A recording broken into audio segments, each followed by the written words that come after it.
Assalamualaikum warahmatullahi taala wabarakatuh. Bismillah, alhamdulillah, wassalatu wassalamu ala rasulillah sayyidina Muhammad bin Abdullah wa ala alihi wa sahbihi wa man walah. Allahumma salli ala nuril anwar wa sirril asrar tirahil aghyar wa miftahi babil yasar sayyidina Muhammadin al-mukhtar wa alihi al-athhar wa ashabihi al-akhyar adada ni'amillahi wa ifdalih.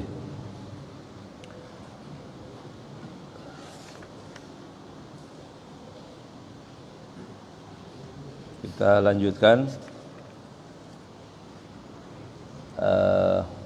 tentang akhlak ya. Akhlak yang baik itu meninggalkan hal-hal yang buruk dan mengerjakan apa yang diperintahkan oleh Allah dan Nabi Muhammad sallallahu alaihi wasallam. Adapun akhlak yang buruk, yang pertama yang harus dijaga, jangan sampai manusia itu berbuat keburukan, namanya penyakit daripada akhlak. Penyakitnya adalah yang pertama al-kidib, bohong. Kemarin sudah kita bahas sedikit ya, bulan lalu. Kidib ya, itu dusta, yang berbohong.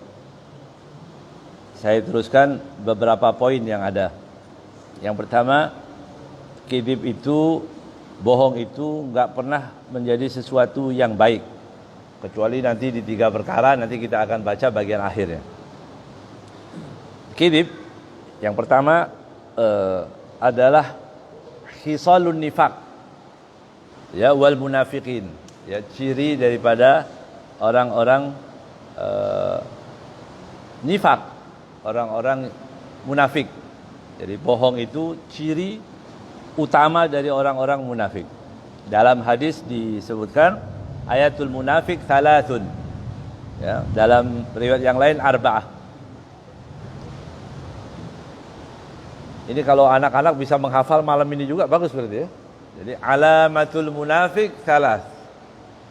Tanda orang munafik itu ada 3. Yang pertama, idza haddatsa kadzaba. Kalau berbicara berbohong. Wa idza wa'ada akhlafa. Kalau janji meleset, tidak ditepati. Ya. Wa idza ahada ghadara. Ya. Begitu ya. Kalau berjanji dia meleset, ya. Kalau dia komitmen pada satu masalah, dia pasti berkhianat. Gitu ya. Jadi nggak ada komitmen. Orang munafik itu nggak punya komitmen. Ya. Dalam hadis yang lain, dalam riwayat Muslim, wa in shalla wa shoma wa za'ama annahu muslim. Jadi orang munafik itu walaupun dia puasa, walaupun dia sholat, tapi kalau sifat 3 tadi ada pada dirinya, maka dia orang munafik. Hadis ini dijelaskan ya, wa in shalla wa shom. Memang orang kalau sudah puasa, kalau sudah muslim, kalau sudah rajin sholat, nggak boleh kita bilang itu munafik. Dohirnya begitu. Tapi perilaku dari 3 sifat yang dia lakukan menjadikan dia terpenuhi syarat untuk dituduh sebagai orang munafik. Ya. Dalam hadis yang lain, arba'un man kunna fihi kana munafiqan khalisan. Ya, 4 perangai. Kalau kalian punya sifat yang 4 ini, maka kalian munafik khalis. Begitu ya. Apa munafik khalis? Ya, murni munafik begitu. Ya. Murni. Begitu, enggak pakai campuran. Benar-benar munafiknya murni. Apa itu sama dari yang 4 tadi ya? Idza tumina khana. Ya. Apabila diberi amanat dia khianat. 1. Wa idza hadatsa kadzab. Kalau dia berbicara bohong. Ya. Wa idza ahada ghadar. Ya. Kalau sudah berjanji kepada sesuatu masalah, dia akan berkhianat. Wa idza khasama fajara. Nah, ini tambahan satu nih. Tambahan dari riwayat yang pertama. Wa idza khasama fajara. Fajara artinya jahat sekali. Kalau bermusuhan jahat, nggak mau dia bisa selesai. Orang biasa sering. Kita dalam kehidupan itu kan sering kadang-kadang salah paham, salah pengertian, itu bisa juga marah begitu ya. Nah, tapi kalau orang munafik nggak mau, dirawat bencinya ini supaya lama-lama. Gimana caranya supaya tetap benci, supaya tetap bermusuhan. Nah, itu ciri orang munafik. Wa idza khasama fajara. Kan banyak orang bermusuhan dengan kita. Ya udah, tapi ya udahlah. Dulu pernah bermusuhan, salah dan sudah saya maafkan, selesai. Tapi kalau orang munafik tidak, ya dirawat bencinya supaya tetap dia bermusuhan, ya supaya dia tetap bisa bermusuhan.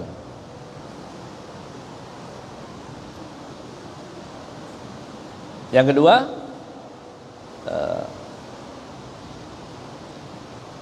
An Safwan ibn Sulaim, qala Rasulullah yakunu minhu jabbanan, qala na'am. Yakunul mu'minu bakhilan, qala na'am. Yakunul mu'minu kadzaban, qala la. Ya, dari Sayyidina Safwan, Rasulullah SAW mengatakan, ditanya, apakah seorang mukmin itu pelit? Artinya bisa nggak ditolerir orang mukmin? Orang mukmin pelit ada nggak? Banyak. Ya, orang mukmin pelit banyak. Ya. Orang mukmin bakhil banyak ya. Orang mukmin penakut ada, banyak penakut. Ya. Kalaupun nggak takut sama orang, sama istri. Nah, begitu. Ada dia takut. Ya. Tapi waktu ditanya Rasulullah, apakah mukmin itu berbohong? Enggak.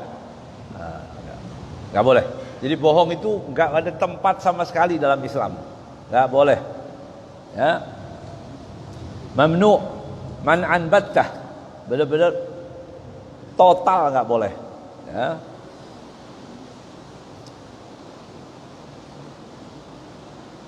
Juga itu tanda orang munafik. Ya. Tandanya orang munafik adalah bohong. Kemudian sifat dusta ini juga buruk karena dia mengantarkan orangnya untuk masuk ke dalam neraka.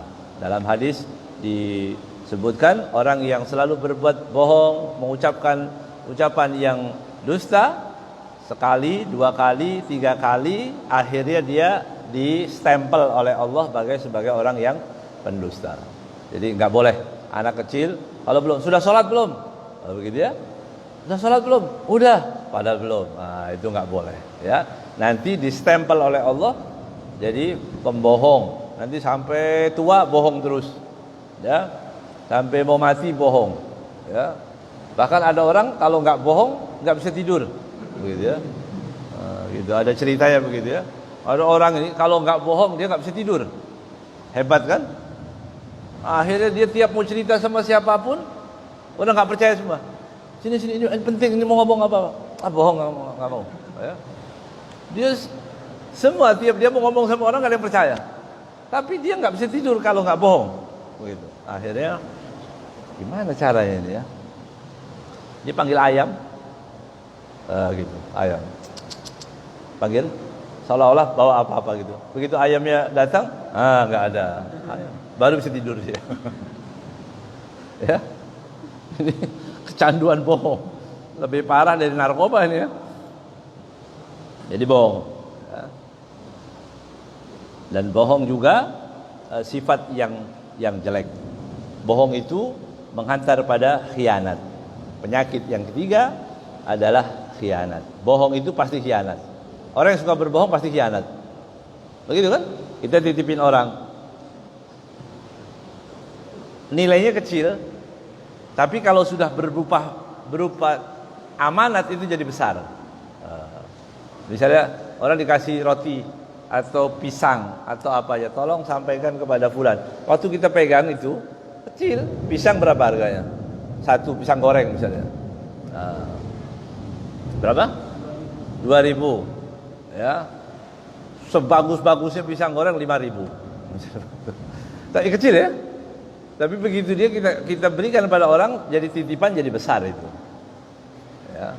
Jadi bukan nominalnya lagi, tapi titipannya itu tadi. Nah, orang kalau sudah terbiasa bohong, yang kecil itu memang terlihat kecil, yang besar pun bisa dibikin kecil. Makanya juga bohong. Kata la tusaddiqul kadzdzab, jangan kamu berteman. La tusahibil kadzdzab. Ya, fa innahu yuqarribul ba'id wa yub'idul qarib. Karena orang yang suka bohong itu bisa menjauhkan yang dekat dan mendekatkan yang jauh. Dia bohong supaya orang mau ikut, mana dekat, sini dekat, ternyata 90 kilo. Ya. Ada sebaliknya, dia bilang begitu ya. Kecuali orang di kampung itu beda ya, kalau bilang dekatnya itu kadang-kadang memang jauh. Orang di kota bilang dekat ya dekat begitu ya. Orang di mana dekat ini belakang gunung ini, tapi ke gunung itu jauh. Jadi jangan berteman dengan orang yang suka bohong, karena orang yang bohong itu mendekatkan yang jauh dan menjauhkan yang dekat. Artinya semua palsu, bahaya ini. Bagaimana kita bisa mengambil satu kesimpulan kalau data yang kita miliki semuanya palsu? Gitu. Kalau yang masuk ke kita semuanya bohong, jadi informasinya bohong semua. Ya. Orang itu bagaimana? Orang itu jahat, padahal dia baik. Akhirnya kita mengambil kesimpulan yang salah. Ya. Jadi tidak boleh berteman dengan orang yang bohong itu, karena yang ketiga penyakitnya bohong adalah khianat. Ya. Kemudian beliau juga menjelaskan di sini tentang orang yang bohong. Ya, itu nanti di hari kiamat diberi wajah yang berbeda dari yang lain. Jadi wajahnya itu terlihat ya gelap wajahnya karena banyak berbohong. Ya, naudzubillahi min dzalik. Dalam hadis, ala innal kadhiba yusawwidul wajha. Ketahuilah bahwa kebohongan itu ya menggelapkan wajah, nanti maksudnya di hari kiamat. Bohong juga mengurangi rezeki. Gitu. Kita modal hidup kita itu kan kepercayaan orang. Selagi orang masih percaya, kita masih bisa berdagang, kita bisa berbuat apapun yang kita jual bagus ya. Tapi kalau kepercayaan orang kita khianati, kita berbohong, akhirnya orang bilang oh itu bohong. Nanti sesekali waktu kita jujur pun nggak ada orang percaya. Ya, udah habis. Kita mau jualan barang sebagus apapun nggak ada orang percaya. Karena itu dilarang. Ya, bohong itu al-kidib mengatakan yunqisu rizqa. Ya, yunqis mengurangi rezeki. Ya. Orang kita mau beli, orang lagi cerita, wah itu bohong itu. Ya, katanya barangnya bagus tapi jelek. Orang cerita lagi. Begitu kan? Karena kita mendolimi orang, nanti didolimi sama orang. Begitu. Diceritakan semua barangnya, padahal tidak semua barangnya jelek. Tapi karena kebetulan yang beli memang tukang fitnah juga. Jadi dolim, di atas dolim lagi diceritain ke orang. Gimana beli barangnya? Rusak semua, nggak beres. Padahal cuma satu. Dia bohongnya sekali, dibalas berkali-kali. Nah, itu mengurangi rezeki. Ya. Secara batin itu, mengapa orang kalau masuk ke masjid dikatakan suruh pakai wewangian? Kenapa? Ya, kenapa orang kalau ke masjid suruh pakai wewangian supaya wangi? Ya, masuk ke masjid itu. Karena malaikat itu senang dengan aroma yang wangi. Begitu ya. Jadi banyak kita ini masjid, masya Allah, alhamdulillah. Ya, kinclong masjidnya. Ya, kayak orang ya ini ya. Masya Allah, bagus ya. Ada masjid masuk kotor ya. Karpetnya sudah belinya dulu 1 senti jadi 2 senti ya, karena apa itu naik 1 senti dengan debu, kotor dan sebagainya. Yang bersih Allah suka dengan kebersihan, wangi ya, wangi, tempat yang wangi. ada orang makan makan bawang, kan baunya nggak enak. Kata Rasulullah, jauhi masjidku bagi orang yang makan bawang. Makan bawang aja disuruh menjauhkan dari masjid. Nah, karena baunya nggak enak. Begitu. Jadi masjid alhamdulillah harus dirawat. Apalagi udah pakai AC, udah wangi. Ya, nah, kita rawat itu bersihnya. Ada banyak juga masjid duduk orang nongkrong ngerokok di masjid. Enggak boleh. Kata para ulama, baunya bawang itu arti baunya rokok itu lebih parah daripada bawang. Kalau bawang masih ada manfaatnya. Gitu ya. Tanya dokter pasti tahu dia, bawang itu ada manfaatnya. Tapi kalau rokok nggak pernah ada ya. Begitu. Saya nggak bahas rokok, nggak. Nanti tersinggung, akhirnya bubar majelisnya. Jangan ya.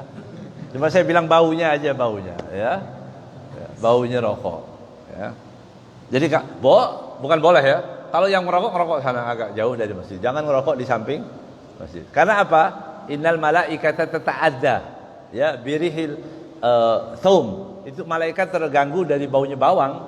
Bagaimana dengan baunya rokok? Nah, gitu kan? Bagaimana malaikat terganggu dengan bau itu tadi ya? Berarti dohir itu ya? Dohir ya? Nah, ada juga yang mengganggu malaikat, itu orang yang bohong. Itu juga baunya nggak enak ya, orang yang bohong itu baunya jadi nggak enak. Disebutkan dalam hadis Rasulullah SAW, idza kadzabal abdu, apabila berdusta seorang hamba, taba'adal malaikat langsung lari daripada majelis yang banyak bohongnya itu. Majelis kebohongan misalnya, majelis kebohongan masyarakat. Apa namanya? Ada majelis yang banyak orang bohong aja di situ. Malaikat menjauhkan diri 1 mil. Jauhin 1 mil. Minnatni ma ja'a bihi, dari bau busuk yang dia cium, dari aroma orang yang bohong itu. Jadi walaupun dia pakai pewangian, semprot wangian, tapi dia bohong, ya udah. Baunya lebih busuk daripada bawang, lebih busuk daripada rokok, ya, lebih busuk dari segala yang busuk kalau orang yang berbohong. Hadis ini sahih, diriwayatkan oleh Imam At-Tirmidzi. Jadi nggak ada satu riwayat pun yang mengatakan orang yang berbohong dapat pahala atau dimuliakan, nggak ada. Semuanya jelek. Orang bohong itu semuanya jelek, nggak boleh. Ya. Bahkan kidib itu tidak boleh sampai urusan sekecil apapun. Begitu. Orang berbohong untuk mencari tertawaan orang, itu nggak boleh juga. Dia cerita bohong sampai orang tertawa, nggak boleh. Ya. Dalam hadis Rasulullah SAW, wailun lilladzi yuhaditsu bil hadithi liyudhika bihil qaum fayukadzib. Ya. Wa wailun lahu. Ya. Celakalah orang yang berbicara untuk mencari tertawaan orang lain, tapi ceritanya bohong. Nah, gitu. Ya. Bohong. Ya. Ada hal-hal yang lucu yang nggak perlu bohong. Ya, ada itu. Seperti ceritanya siapa? Luqmanul Hakim. Begitu kan? Luqmanul Hakim itu dia naik diriwayatkan, katanya dinisbahkan kepada Luqmanul Hakim. Ya. Dia naik kuda, keledai dibilang, himar ya. Dia naik keledai, bahasa Arabnya himar. Kemudian anaknya di bawah, dia naik di atas. Di perjalanan masuk ke kota, orang berkata begini, ini bapak nggak punya kasihan sama anak. Anak di bawah, dia malah naik ke atas. Maka dia turun. Ya udah kamu aja yang naik. Katanya ada orang ngomong betul juga itu, katanya. Kamu yang naik. Anaknya naik ke atas. Ketemu orang lagi, komentator berikutnya. Ya, komentator ini di dunia penuh komentator ya. Jadi kita akan capek kalau kita mendengarkan komentator orang. Dia lihat lagi, nah anak diajarin songong, dia di atas, ya. Kemudian bapaknya di bawah, salah itu. Bingung dia. Tadi salah, Ya, naik dia salah, turun dia salah. Kata anaknya, ya betul Pak, kan nggak enak juga saya dilihat orang. Jadi turun. Udah turun, nggak ada yang mau naik. Ya, dituntunlah kuda itu, hemar itu tadi. Ada orang lihat lagi, punya hemar, ente jalan, bodoh sekali kalian ini. Ini hemar kuat, dinaiki berdua pun kuat ini. Kenapa kalian jalan? Naik, ya, naik kuda, kemudian dia jalan dengan dua boncengan berarti ya. Komentator lagi, lain partai, lain orang lagi. Kenapa kamu? Hah? Ditanya. Kenapa naik kuda? Ya, dengan dua kuda ini tidak punya peri kehewanan. Ya, tidak punya peri kehewanan. Ya, gitu. Dia bingung. Salah juga. Turun satu salah, bapaknya di atas salah, anaknya di atas salah, dilengak-lengkain salah semua. Kata bapaknya bilang sama anaknya, gimana? Sudah 4 cara ini salah semua gitu. Ya, kamu naik salah, sini salah, ini salah. Dia masuk kota digendong itu, kudanya digendong ya. Ya, orang semua heran di kota tanya kenapa malak? Apa yang terjadi padamu ini, kenapa kata dia? Nah ini, gara-gara dengerin orang yang ini salah, semua salah. Ridhon nas, ghayatun la tudrak. Kepuasan manusia adalah satu cita-cita yang tidak akan bisa tercapai. Jadi kalau kita mau memuaskan semua orang, nggak bisa. Saya mau jadi ustadz yang kepengen semua orang sekampung semua ridho, semuanya senang, begitu. Saya nggak mau nyinggung sana nggak sini, mau lurus, semua suka. Ada yang suka nggak? Ada yang nggak suka nggak? Pasti ada. Ya ustadz kok kelemar-kelemar begitu, salah lagi ya. Nanti kita bilang kita mau pakai yang tegas, salah lagi orang. Jangan dengerin omongan orang, maksudnya begitu ya. Yang penting Allah ridho, Rasulullah ridho, ya udah. Ya, nggak usah kita paksakan untuk menjadi kecintaan semua orang, apalagi sampai dengan berbohong. Ya. Bohong juga dilarang, walaupun kepada anak kecil, begitu ya. Bohong juga dilarang. Seperti mengatakan apa? Sini, saya kasih. Ya, anaknya lagi nangis, sini saya kasih. Padahal dia bohong, jadi itu nggak boleh juga. Ya, itu masuk dalam bohong. Dalam hadis Rasulullah SAW pernah melihat seseorang, ya, An Abdullah bin Amir, da'atni ummi yauman. Dia menceritakan, ibuku memanggilku satu hari, wa Rasulullah qaidun fi baitina. Nabi duduk di rumahku. Jadi Nabi sedang bertamu di rumah Abdullah bin Amir tadi, dan ibuku memanggilku gitu. Da'atni ummi, qalat ta'ala u'tik. Sini, aku akan berimu sesuatu. Faqalaha Rasulullah, wa ma aradti an tu'tihi? Ya. Wa ma aradtu an tu'tihi? Apakah kamu tidak ingin memberinya? Qalat aradtu an u'tiyahu tamran. Kata ibunya, iya, aku ingin memberikan kurma. Jadi dia katakan mau dikasih. Apakah Rasulullah bertanya lagi, apakah benar kamu mau kasih anakmu itu tadi? Kata ibu tadi, iya, aku ingin memberikan kurma. Apa kata Rasulullah?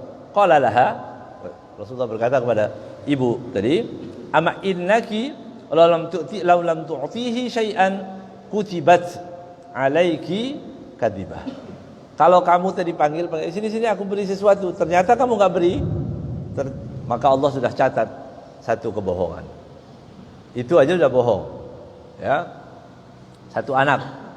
Kalau anaknya banyak, dibohongin semua. Ya, kalau rakyatnya banyak, berapa kitip itu ya?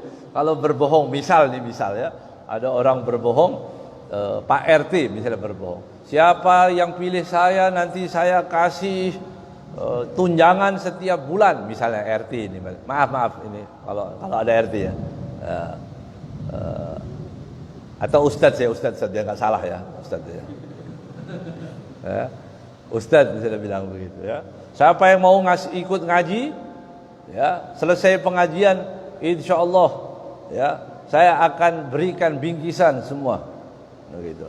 Saya doakan boleh kalau doakan ya. Alhasil itu semakin banyak orang yang percaya, semakin berat kalau tidak direalisasikan. Begitu. Semakin banyak yang dijanjikan, semakin berat. Begitu. Bayangkan itu, cuma mau dikasih apa? Mau dikasih apa? Kurma, nggak diberi, dia bohong. Gimana kalau dengan janji-janji yang banyak itu ya? Mau dikasih ini, kasih itu, kasih macam-macam ya? Ternyata enggak semua. Gimana itu beratnya nanti di akhirat gitu ya? Bagaimana beratnya dengan janji-janji yang tidak bisa direalisasikan itu tadi. Makanya jangan banyak berjanji begitu. Makanya kalau berjanji kita sendiri yang repot. Ya. Tapi kalau nggak janji nggak ada yang milih nanti. Bilang begitu. Maka janji aja terus. Janji dulu supaya terpilih kan begitu. Ya. Mulai dari RT, RW sampai ke atas. Ya. Jadi bohong itu tidak boleh. Ada lagi bohong yang parah juga, mimpi. Ya, bohong terhadap mimpi. Orang nggak mimpi bilang mimpi. Saya mimpi Rasulullah. Oh, itu dosa.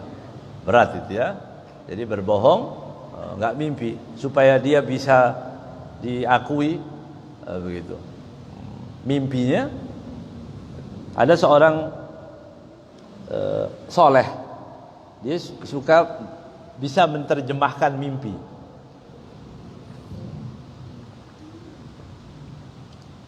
Punya anak nakal, anaknya nakal, tapi dia orang ini tadi banyak tamu ke rumahnya minta ditakwilkan tentang mimpinya, mimpi begini. Tapi anaknya nakal, begitu.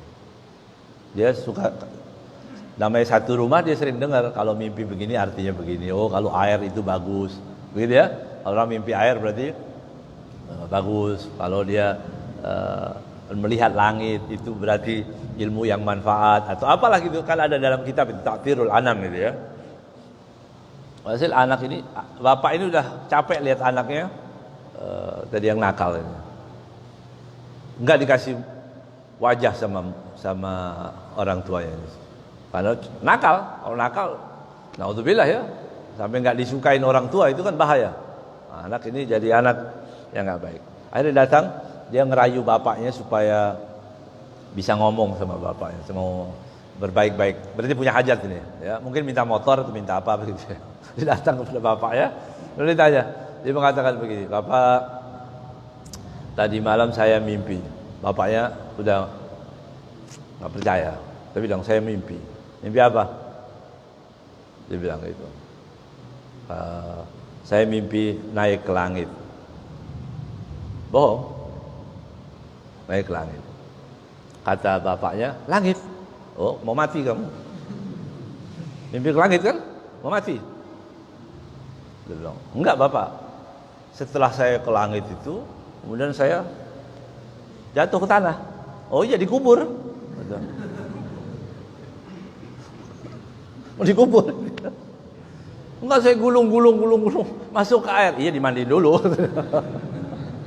Pokoknya ditutup, jangan boleh ini. Karena ditahu ini anak suka bohong gitu ya.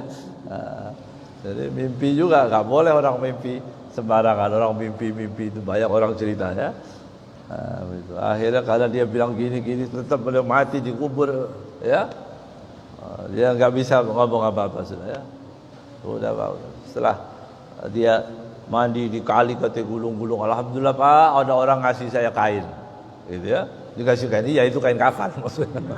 Pokoknya dia bilang mati, dia bilang demi Allah, wallahi ana nggak mimpi, bilang saya nggak mimpi itu saya bilang. Dia ngaku kalau dia bohong ya. Jadi orang bohong itu dalam mimpi itu besar dosanya. Ya. Dalam hadis disebutkan man kadzaba fi hulmin. Orang yang berbohong dalam mimpi. Kullifa yaumal qiyamah an yaqida baina sya'ratain. Dia dipaksa untuk menyambung dua rambut yang terputus. Ya. Walaysa bi'aqid bainahuma abadan. Dan dia enggak bisa menyambungnya lagi. Rambut yang putus disambung, mau diapain? Di solder. Ya. Mau diapain? Nggak bisa lagi. Dia dipaksa untuk menyambung. Seperti itu juga ancaman bagi orang yang mimpi atau berbohong ya, kepada mimpi. Nggak boleh orang tidak mimpi. Inna min afral fira. Inna min afral fira. Dalam hadis sebutkan ya. Antarahu an yarahu mimma la tarahu ainah, gitu ya makna hadis ya. Jadi dusta yang paling besar adalah orang yang tidak mimpi dia bilang mimpi ya. Kemudian bohong juga dilarang dalam segala hal. Tadi disebutkan ya, bohong pada binatang, bohong pada anak-anak, pokoknya bohong itu nggak boleh semua. Kecuali dalam 3 masalah di sini ya diperbolehkan. Apa itu? Dalam hadis yang diriwayatkan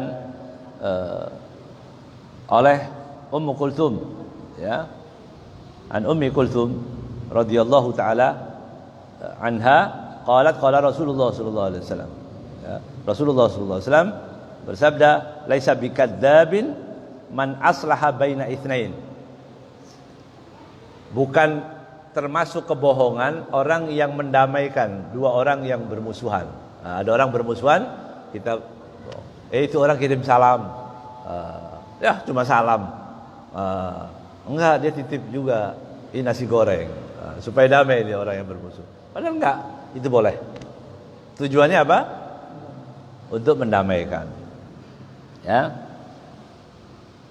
itu boleh. Ya. Wa an ma khairan, atau dia menambahkan kebaikannya, begitu ya. Orang ini masya Allah baik, dia sering puji kamu, katanya kamu orang baik, supaya dia damai, itu boleh. Ya, jangan dikomporin. Ya, itu namam namanya.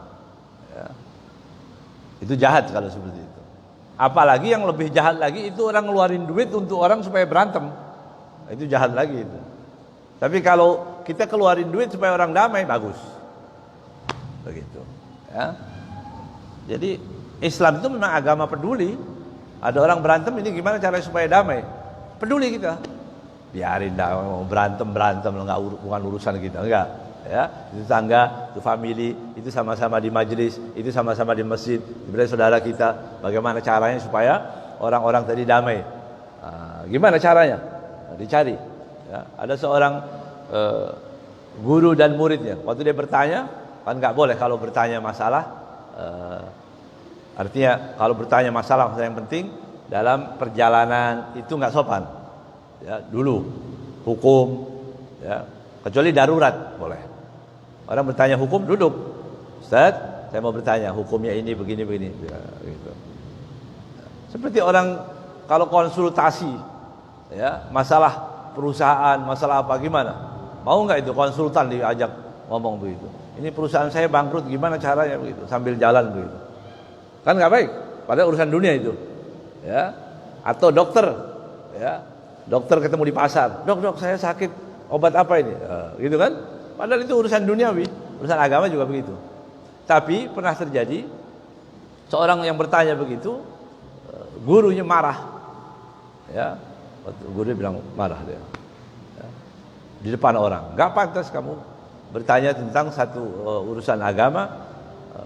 Seperti ini keadaannya sambil berjalan. Tapi begitu sampai di rumah, si guru berpikir lagi, ya Allah, kasihan juga orang itu, saya marah, bentak-bentak depan orang. Ya. Tapi murid juga insaf. Ya. Muridnya bijak juga, nggak pantas saya tanya itu. Begitu, Masya Allah. Tapi guru dan muridnya orang-orang baik semua. Dia berpikir, saya nggak pantas dari bentak orang. Yang murid juga begitu, nggak pantas saya bertanya pada guru. Begitu. Ya udah, dia ke pasar, dia beli sesuatu mau dikasih kepada gurunya. Gurunya juga di pasar, lagi beli sesuatu untuk mau kasih pada muridnya, si penanya tadi. Ya, Masya Allah. Ya. Itu namanya islah. Ya, itu dalam hadis bukan tahadu, tahabu. Saling beri hadiah, tahabu. Kalian saling mencintai. Ya. Jadi kasih hadiah itu jangan 5 tahun sekali, begitu. Jadi hadiah itu terus, kita kasih, bikin makanan, kasih tetangga kanan kiri, ya, punya apa kita kasih lagi orang, itu tahadu, tahabu. Ya. Jadi diperbolehkan itu ya. Diperbolehkan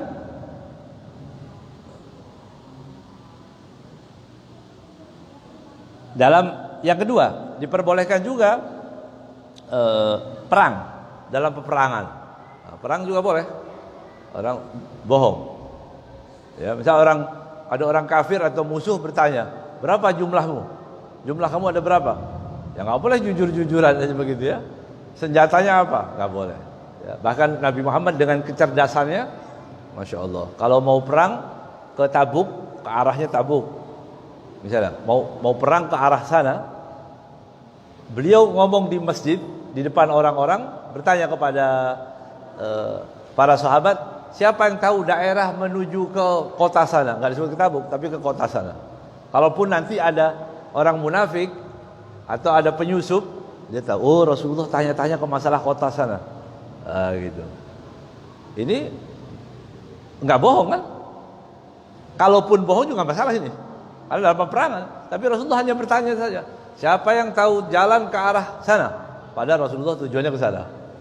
Sehingga kalau ada pengkhianat, begitu dia akan mengabarkan kepada orang-orang Nabi sedang mau ke sana. Padahal itu ke sana. Itu kecerdasan Nabi Muhammad SAW. Ya. Wal mar'ah, ini juga boleh. Tuhaddisu zawjaha. Ya. Ar-rajul tuhaddisu imra'atahu wal mar'ah tuhaddisu zawjaha. Ya. Laki-laki untuk menyenangkan suami, suami menyenangkan istri, istri menyenangkan suami dengan berbohong. Dalam hal yang tadi, tidak bohong, keluar rumah nggak keluar, bukan itu dosa namanya, bukan. Ya. Dalam hal-hal tertentu. Ya. Seperti orang mengatakan, istri mengatakan, siapa yang paling cantik di kampung ini? Istri bilang begitu. Kita ditodong. Siapa? Siapa yang paling baik? Wanita mana yang paling soleha di kampung ini? Oh, kamu. Kamu wanita yang paling soleha. Nggak ada lagi. Ya. Masakan di mana yang lebih enak dari masakan saya? Kata istri. Ampun, ya, nggak ada lagi masakan. Ya, sayur asemnya aja rasa gulai.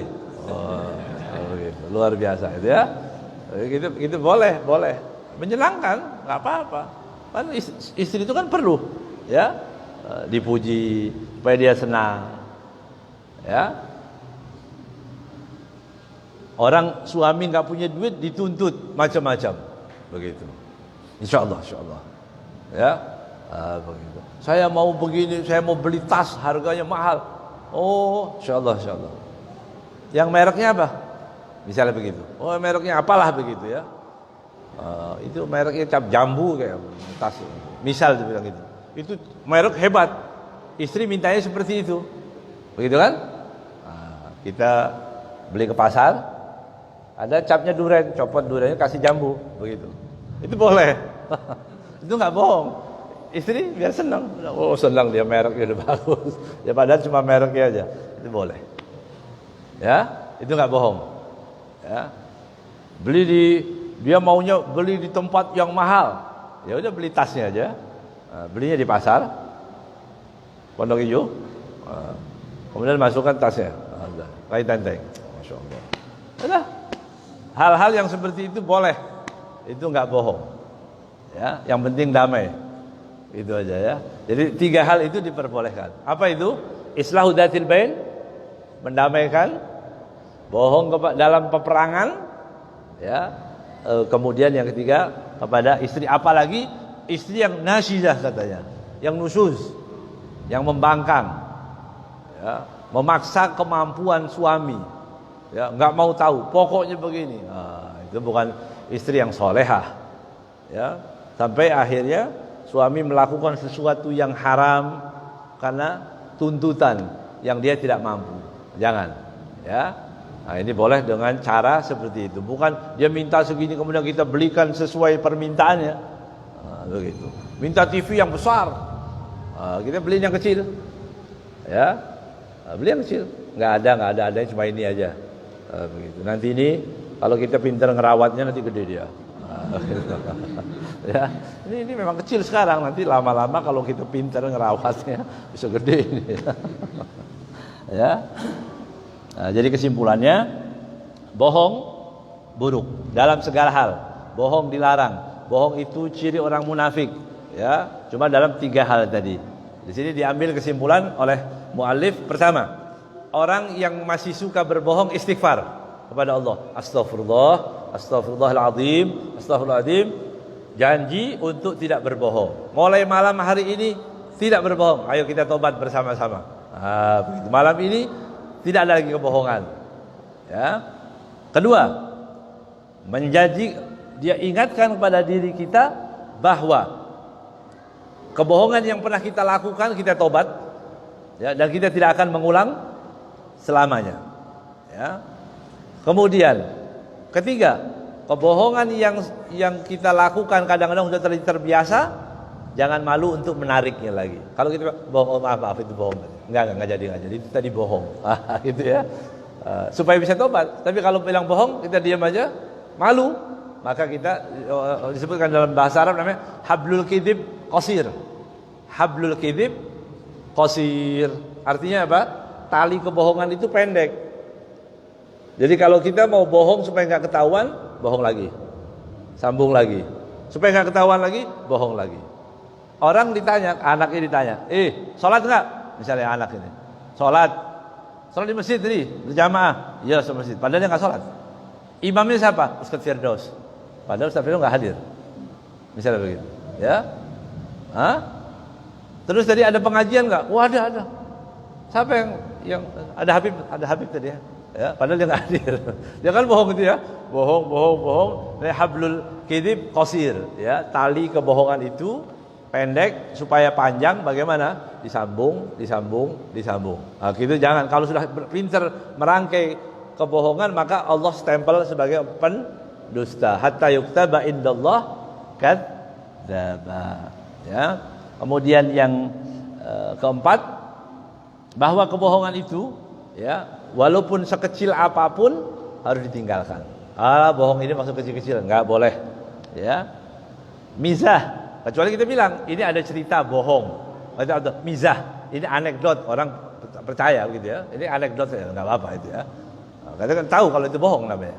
Tapi ini enggak, ini mau cari orang kebohongan, tapi orang menyangkanya bahwa itu adalah bukan kebohongan, ya. Dan hijrah yang terbaik, gitu ya. Hijrah yang terbaik adalah hijrah dari kidib menjadi sidik. Yang biasa bohong, mulai dari awal, ya, dimulai dengan kejujuran. Kita mudah-mudahan oleh Allah Subhanahu Wa Taala dicatat sebagai orang-orang yang jujur, ya, orang yang sidik, orang yang menjauhkan daripada kebohongan. Al-Fatihah. Anallaha yaktub lana, Allah yaj'alna minas siddiqin was-sadiqin, wa la yaj'alna minal kadhibin. Jauhkan kita dari sifat-sifat kebohongan, dari sifat perilaku orang-orang yang suka berbohong, berkhianat, dan segala penyakitnya mudah-mudahan Allah angkat dari hati kita semua, sehingga kita semakin cinta, semakin dekat kepada Allah, semakin dekat meneladani Nabi Muhammad sallallahu alaihi wasallam. Ala hadhihi niyah wa ila hadratin Nabi. Al-Fatihah.